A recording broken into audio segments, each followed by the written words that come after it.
Hi and welcome to my Facelift Barley YouTube channel. My name is Vanessa. If you like my videos, please give me a thumbs up and by all means click below to subscribe. That will give you access to all of my videos and information about my recent lower face and neck lift undertaken in Kuta Bali, and also some information about some other aesthetics, treatments and surgeries available in Bali. Please be advised that the information shared on my channel is designed entirely for entertainment and does not provide an alternative to seeking independent medical advice about surgery options or interventions. I am not medically trained, and the information I share is not reviewed or accredited by any medical professionals. My page is not endorsed or sponsored by medical professionals or businesses associated with the information presented. Please enjoy my content at your own risk and do your own research based on your own requirements. Thanks so much and enjoy the video. Hello everyone and welcome back to my channel. Thank you very much for joining me again. If you are here for the first time, thank you very much for dropping by. My channel is directed at people who are interested in having a facelift done, and in particular anyone who is interested in having a facelift done in Bali. I am almost 2 months down the track from a deep plane lower face and neck lift in Siloam Hospital in Kuta in Bali, and the procedure was undertaken by the fabulous surgeon Dr. Roy.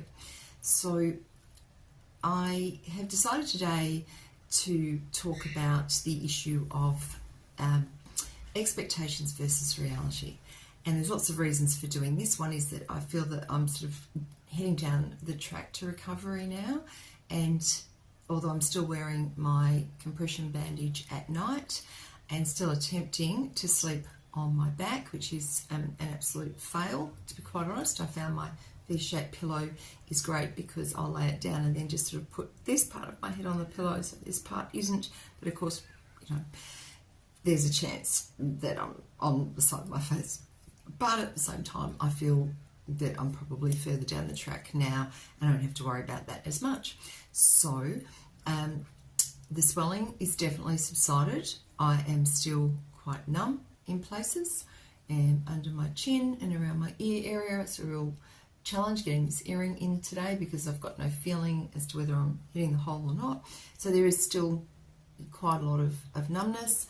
My scars are almost indetectable. I've got a little white lump here that I will sort of see what happens with, but I think that's just residual from the scarring at the moment. And I will attempt to show you the back. I'm not very good at this. I'm hoping you're seeing something at the back there. The scars at the back are feeling a lot more lumpier than they are at the front, but I'm not particularly worried so much. Even when I wear my hair up, I'm not feeling that they can be seen, okay, terribly much. So here I am a little bit further down the track. I have makeup on today, and hopefully if you're visiting the channel regularly, you'll see that I've got a new video about putting makeup on. So a few people asked for that recently. Not a makeup tutorial by any stretch of the imagination. There's an old broad you're talking to here. She's technically challenged in so many ways. It's not funny. Thank God for smartphones, or none of this would be possible. Editing, well, you've seen, you know, you're getting it. It's raw. It'll get better, maybe. The more time I invest in it, finding time to invest in it, crazy.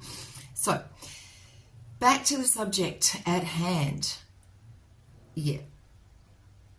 Expectations versus what I'm seeing now and what I'm hearing from other people, especially the wonderful people who are part of the Facelift in Bali Facebook page. I'll link to that below for you. Put the link in below. If you haven't already, do yourself a favour, join. If this is what you're interested in and understanding more of, or you're researching facelifts for women of any age, but in particular women over 50, I'm 58, definitely, but get onto that page. Pamela and Nat do an outstanding job at moderating it. It's a very safe space. A lot of us, including myself, have put my journey out there, put myself out there, which was a really big ask. And of course, that's now morphed into the channel because I was churning out videos and taking up space and doing all sorts of weird things. So that's why I try and direct people to come and hear and have a look without it necessarily clogging up the page. But anyway, great resource, excellent, fabulous stories. You're always seeing people's surgery journeys being documented, the good, the bad, and I'm going to say it, the ugly, because let's face it, people, day 4, I don't care what you're having done. Day 4, day 5, just not great days. Not great days. Bad days. Surgery-wise, your body's recovering, you're coming down off meds. You know, if you're in Bali, even if you're in the air conditioning, it's hot, you feel a little uncomfortable. If you've had Dr. Roy doing your surgery, you're bandaged to the hilt, so you're looking like Tutankhamun's mum.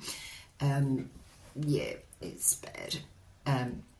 So that's the ugly that you'll see, but you'll also be able to see how quickly, outstandingly, women and men are recovering from these sorts of surgeries, which I think is testament, A, to the fact that we're fit and healthy after 50 now, and also the standard of surgery and care that you're receiving in Bali, which I think is definitely online with what you would receive in a place like Thailand. And I have experience with surgery in Thailand.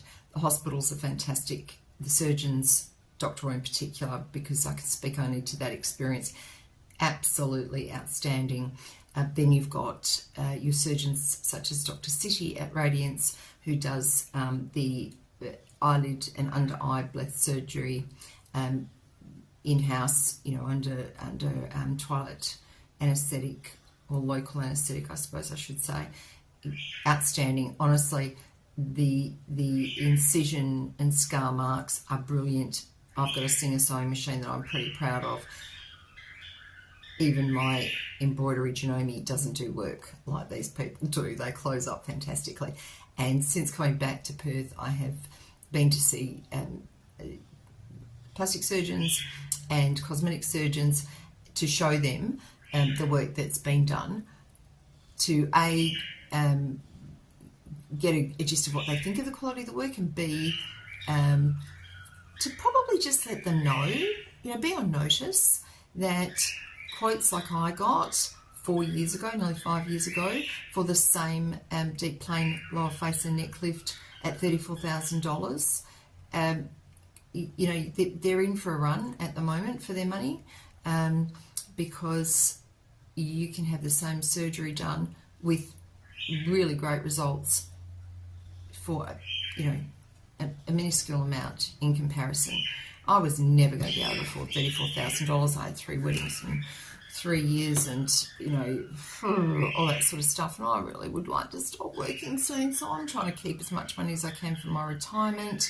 I'm one of those women who didn't have super because it wasn't really around. It wasn't, well, the men had it and I got divorced. You know, like, sing me the song about people. You don't want to hear the horror story. But anyway, so, you know, I'm trying to save my money. So, yeah, and each one of them has just raved about the work.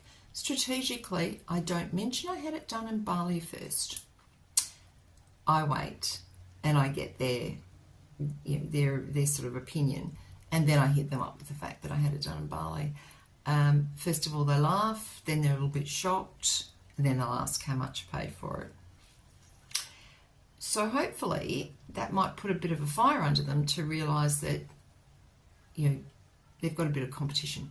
Yes, they will tell me that, you know, what happens if something goes wrong, and you know, you've got immediate you recall on your surgery if you have it done here in Australia, etc., etc. And absolutely, they're factors that I considered when I was considering having the surgery done. And I understand what they're saying. A couple of things sprung to mind. I had already done my research about the hospitals in Bali and what the standard of service was like. I also knew what the cost would be if I needed to have anything else done, or I needed to go into emergency or ICU in Barley Hospital. I was also aware of the fact that I am in Perth, so I'm only 3 hours, 45 minutes away from Perth. Okay, you've got to factor in getting to the airport, I need to go blah, blah, blah, blah, blah, blah, whatever. But, within a day, I would be able to get back to Perth if I had a situation that I didn't feel could be managed over in Bali. And I also felt that I had access to healthcare here if the situation ended up with an infection or something like that, that I wouldn't need to necessarily rush back to my plastic surgeon at $730 a visit. I could access my own healthcare team here, or access hospital care if required here as well. So there were factors I took into consideration before I had the surgery done. But of course, these guys and girls, mostly guys, are going to point that out because, it's their livelihood. And, they have to maintain their standard of living in Claremont or wherever it may be. And, I've had the same thing with dentists. When I had my porcelain veneers done by Dr. Adam at Kuta Dental. Can't recommend her highly enough. She has been my dentist for years. $43,000 quote here in Perth for upper and lower porcelain veneers and some bridge work.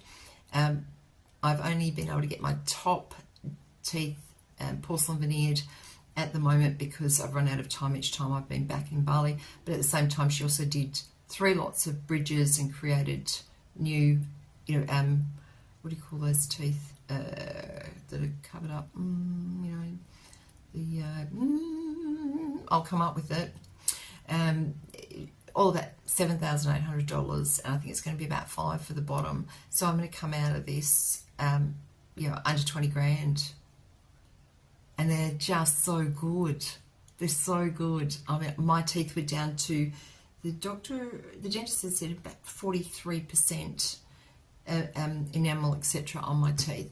So, and that's because I've had medication all my life, but also I've done a varying different sorts of work. I had interior design business for a long time, and curtains and things like that. A lot of the time I was doing a lot of the fitting for that, and I put the screws and things in my mouth because you do that. I do a lot of sewing, and I'd have pins in my mouth all the time. We do a lot of renos, so back to the screws in the mouth all the time. Really bad. Plus, I've had acrylic nails since I was 15, and I like to have a good chew on them and chip them off and do all sorts. Just disgusting, actually. Revealing way too much information right now.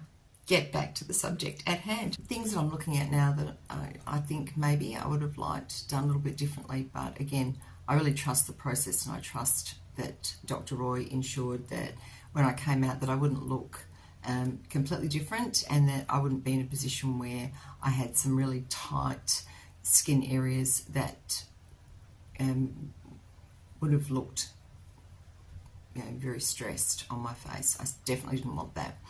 And I think also for me the testament is in the fact that when I returned to work, I really didn't, nobody sort of went, wow, what's happened to you?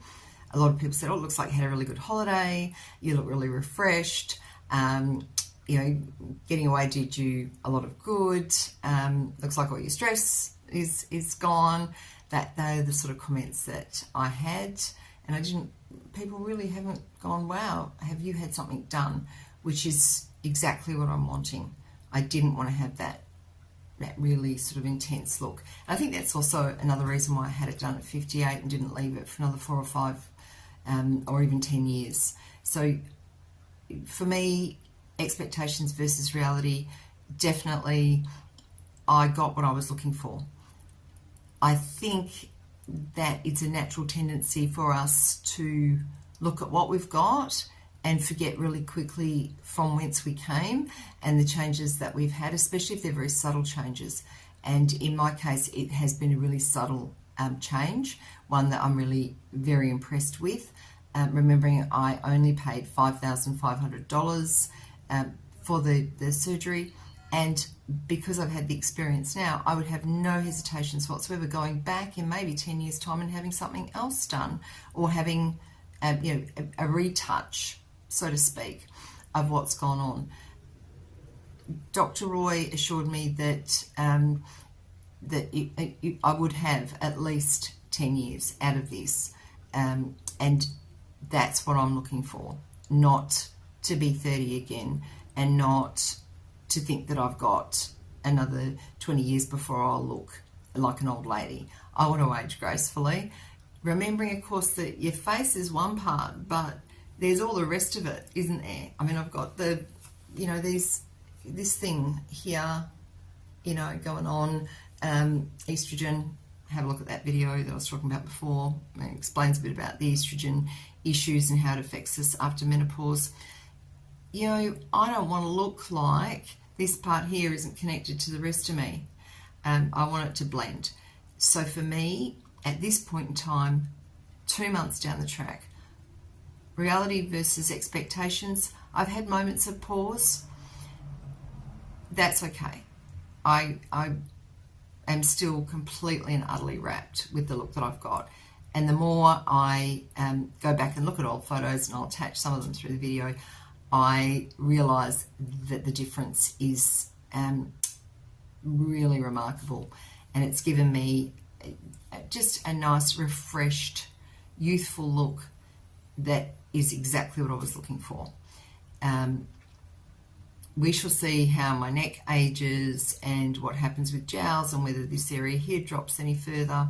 And as I said, if required, maybe I need to go back and do whatever I need to do. I don't think there's anything left there for him to pull. This little mole here, that was here. So he did a fair whack of pulling. I mean, he was doing the whole